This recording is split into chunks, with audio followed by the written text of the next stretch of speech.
हुकूमत अमली उन्होंने इख्तियार की हुई है, पॉलिटिकली आइसोलेट रखकर अपने जहन और अपनी सोच के मुताबिक चल रहे हैं। कलीलुल मुद्दत में तो हमें नाकाम और फेलियर इसमें दिखाई देता है। आपके ख्याल में इन लॉन्गर रन ये पॉलिटिकल स्ट्रेटेजी कामयाब होगी या पीटीआई को मजीद छोटे दायरों में महदूद करेगी?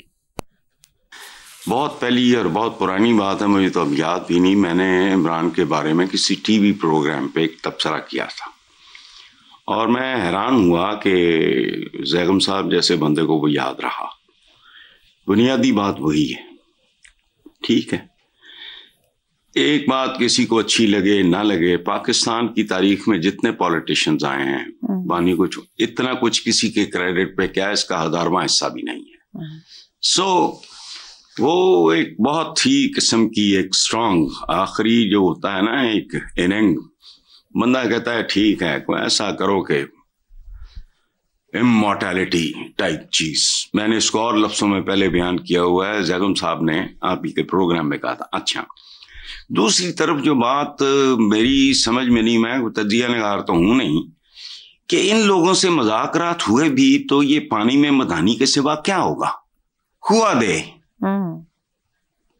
उनकी क्रेडिबिलिटी क्या है, उनकी स्टैंडिंग क्या है, उनकी रूट्स क्या हैं, उनका एग्जिस्टेंस क्या है, तो क्या मतलब मुज़ाकरात?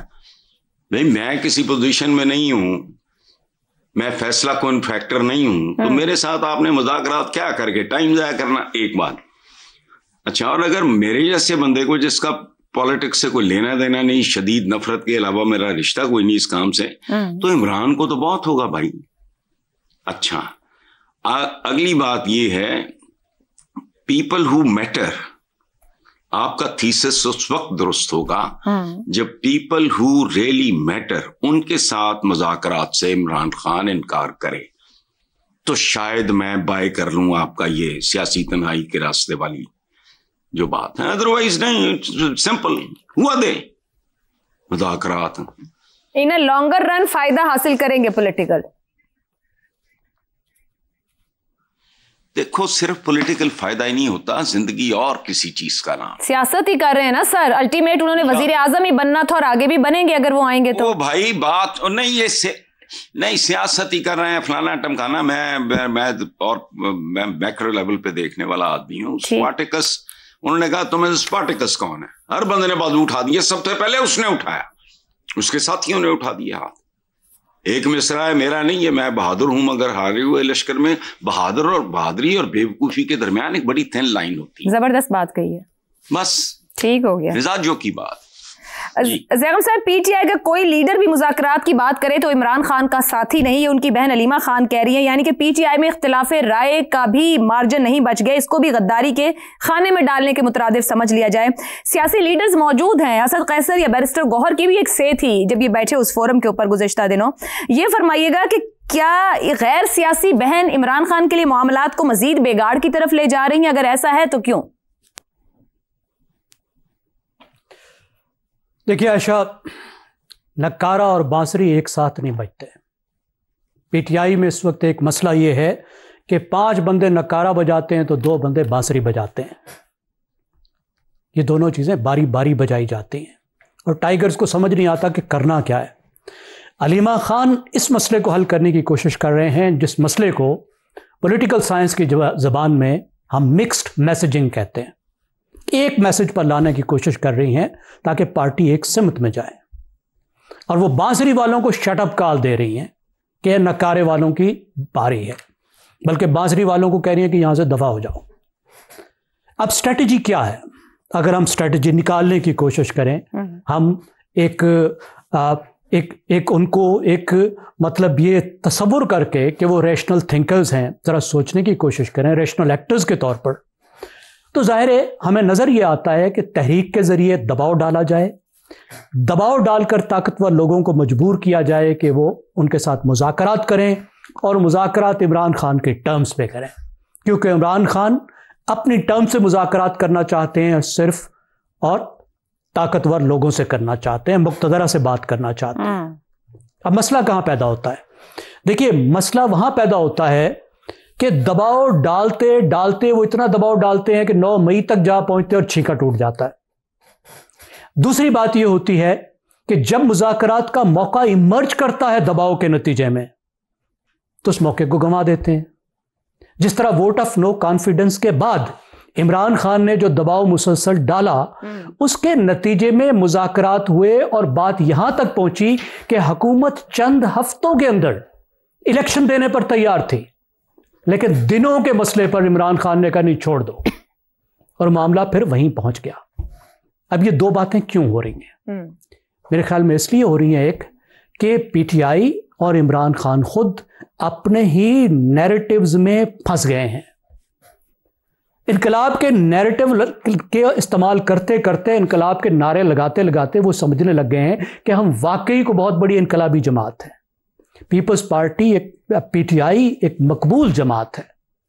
ठीक है, उसके फॉलोअर्स सोशल मीडिया पे बहुत आग उगलते हैं, लेकिन वो मिडिल क्लास के नौजवान हैं, ज्यादातर मिडिल क्लास के लोग हैं, वर्किंग क्लास के भी अब शामिल हैं, जो पुरअमन लोग हैं, जो इनकलाब लाने वाले लोग नहीं हैं।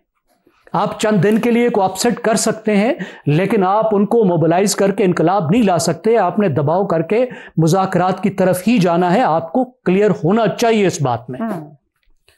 और तहरीक के रास्ते में 3 मेजर रुकावटें हैं, मैं गिनवा देता हूं मुख्तसरन। पहली बात यह है कि खुद पार्टी लीडरशिप जो है उस पर एतमाद की कमी है, और ये एतमाद खुद ख़राब किया गया है। इमरान खान साहब की तरफ से भी, हलीमा खानम साहबा की तरफ से भी, सब पर आम लोगों का, फॉलोअर्स का एतमाद ख़त्म हो गया है। वो सब ये समझते हैं कि ये बिके हुए हैं, ये कंप्रोमाइज्ड हैं, इसमें शायद ही कोई जेन्युइनली इमरान खान के साथ है, उनके पीछे वो तहरीक चलाने को तैयार नहीं है।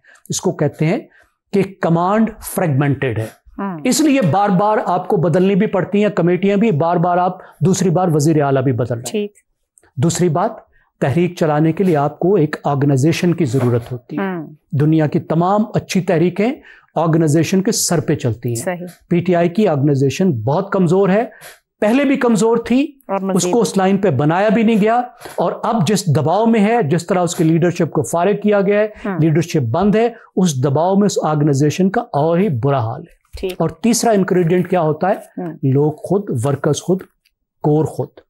अब इन दोनों वजूहात की वजह से, और तीसरी वजह जो मैंने अब बताई, उनकी अपनी नेचर की वजह से उनका मोरल ऐसा नहीं है कि वो बहुत बड़ी कोई तहरीक चला सके। अब इन तमाम चीजों को देखते हुए, इसको सामने रखते हुए पीटीआई ने एक स्ट्रेटजी बनानी है कि किस तरीके से एक मौसर स्ट्रेटजी बनाए कि एहतजाज का जमहूरी हक भी वो मौसर तौर पर इस्तेमाल करे। जो कि ज़ैम साहब कतई कलामी की माजरत मुमकिन नहीं है, क्योंकि जमात तो एग्जिस्ट नहीं करती ना, ऑर्गेनाइजेशनल स्ट्रक्चर एग्जिस्ट करता है, एक शख्स एग्जिस्ट करता है और उसका फैसला एग्जिस्ट करता है। मगर शहजाद साहब, हालिया ट्रंप के बयानात देखें, सऊदी एजाज़ात देखें, मगरबी मीडिया में छपने वाले आर्टिकल्स और कॉलम्स, रिपोर्ट्स देखें, मौजूदा निज़ाम के लिए इमरान से हैंडलिंग मजीद आसान मामला बना दिया गया। ये जो कुछ सामने आ रहा है, ऊपर भी जो गुफ्तगू हुई कि ताकतवरों से बात के लिए दबाव बढ़ाया जाए ताकि अपनी टर्म्स पर मुज़ाकरात हो सके।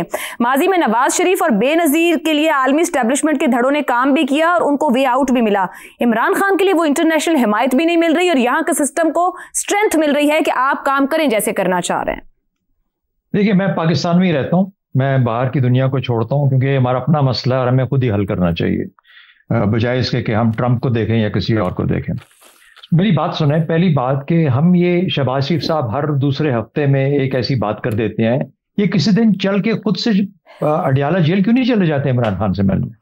ये बात इमरान खान से सामने आमने सामने बैठ के क्यों नहीं करते? इनको भी इजाजत चाहिए वहां जाने के लिए, पहली बात। दूसरी बात, चले ये ना जाए, प्राइम मिनिस्टर है, शायद तो थोड़ा बहुत होता है, रिजर्वेशंस होती हैं, नवाज शरीफ को भेज दें। अगर इतना ही जरूरी है इमरान खान से मुज़ाकरात और गुफ्तगू करना और मसाइल का हल तलाश करना, जो कि हम जिस एक नतात की शक्ल में बैठे हुए हैं इस वक्त, स्टेग्नेशन की शक्ल में, तो कोई ना कोई उसको ब्रेकआउट तो करना चाहिए ना। तो इन दोनों में से कोई चला जाए।